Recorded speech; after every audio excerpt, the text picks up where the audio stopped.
Hmm. The next question is, how does Web3 work? To understand that, you need to actually understand how do blockchains work and what are their key properties, because they are at the center of the entire industry. So blockchains are like a sequence of blocks. Each block contains some data. Data could be transactions, transactions of the form like A sent something to B. Let's say Alice sent $100 to Bob. So that would be a transaction, and that would result in some kind of state change because Alice is sending $100 to Bob. $100 would be deducted from Alice's account balance, and $100 would be added to Bob's account balance. So that is resulting in a state change. So each block contains data. Data is about state changes, and state changes are represented by the transactions. Each block also references the previous block, and that's how they form an immutable chain of blocks. And this entire blockchain is usually maintained by a distributed network of computers. So here's a picture depicting how blocks look. You will have multiple blocks. Each block will contain some data, and the entire block data, all of the data inside a block is called block data. The entire block data is put into a hash function, and you get a hash out of it, which would look something like this. It's actually even more complicated, but uh, it has been made simple in this picture. So you'll get a hash of the block, and this block hash is included in the block data of next block. So you will include the hash of block 1 in block 2, and when you get a hash of block 2, that would also contain the hash of block 1. And similarly, when you will do a hash of block data for block 3, you will have the hash of block 2 in that as well.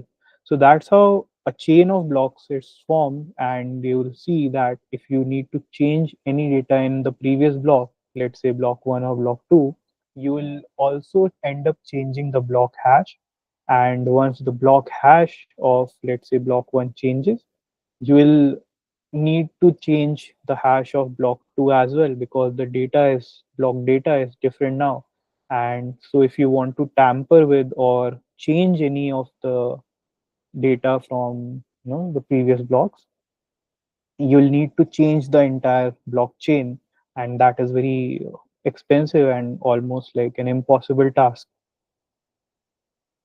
So generally, a new data, that is a transaction depicting the state changes, is entered into the blockchain, and a block is created representing that data. Multiple such transactions are clubbed together in a single block so that they can be executed in a single go.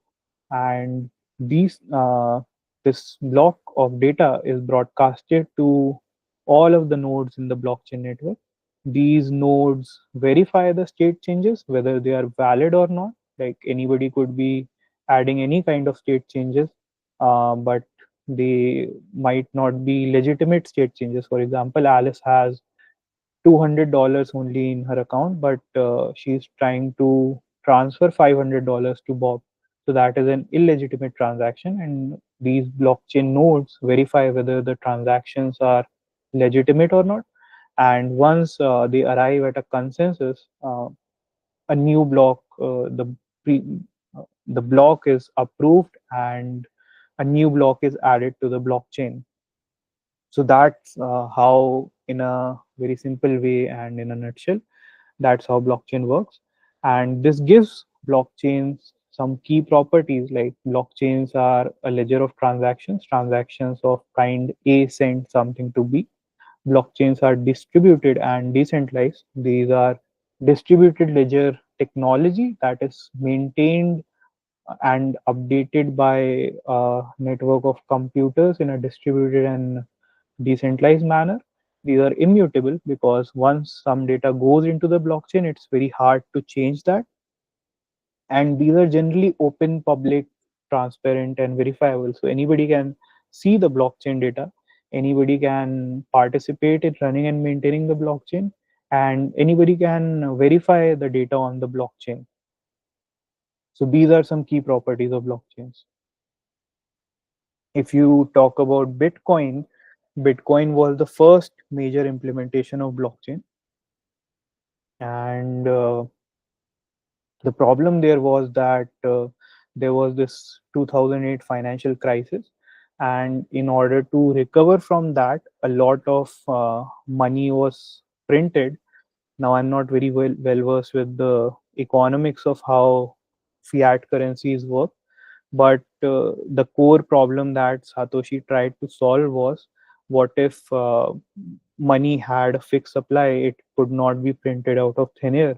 So he saw a solution that would be a global trustless fixed supply currency, and he created an immutable decentralized currency network that has a limited supply of tokens. So Bitcoin has a limited supply of tokens.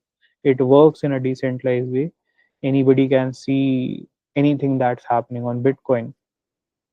So Bitcoin inherently derives the key properties of the blockchain because it is implemented on the blockchain. Bitcoin is a ledger of transactions. It is decentralized. It is immutable, and any transaction can be viewed by anyone. Then came Vitalik Buterin. He thought that Bitcoin is just a currency network. You can transfer Bitcoin from one account to another, but you cannot add custom logic to it. So it limits the kind of things you can do with that kind of digital currency. So he thought, what if money could be made programmable? And the solution that he came up with was to include custom code that can dictate how the currency is being used on the blockchain. So the solution that he came up was basically Ethereum, and Ethereum became sort of a world computer, which would be a computer running on top of the blockchain. And Ethereum also inherited the fundamental basic properties of the blockchain, which is Ethereum is a ledger of transactions and account states. Here in Bitcoin, the state changes would be change in balances of the accounts. It works on a UTXO model, so it's not exactly in a similar way, but with Ethereum, there is data and code. So you can store data on blockchain. You can also store code on blockchain. And you can trigger that code to dictate the state changes in that data. So you get a sort of decentralized computer with Ethereum. And the other properties remain the same, which is Ethereum is decentralized, Ethereum is immutable, and Ethereum is public. So run and maintained by a decentralized network of computers. You cannot change or tamper with whatever has happened on the Ethereum network, and every activity is public. So, taking Ethereum as a base, an entire Web3 industry emerged, and people started building custom applications. Now, I'll not go into each and every different kind of application out there, but in a nutshell, a Web3 stack emerged which contained some uh, base L1 blockchains at the network layer. These would be layer 1 blockchains, each one optimized for a certain attribute. And then you'll have decentralized applications or dApps at the top layer, which user would interact with. And in the middle, you'll have some developer tooling or infra software that would help connect these dApps with the lower level blockchains. So yeah, that's the entire Web3 stack in a nutshell.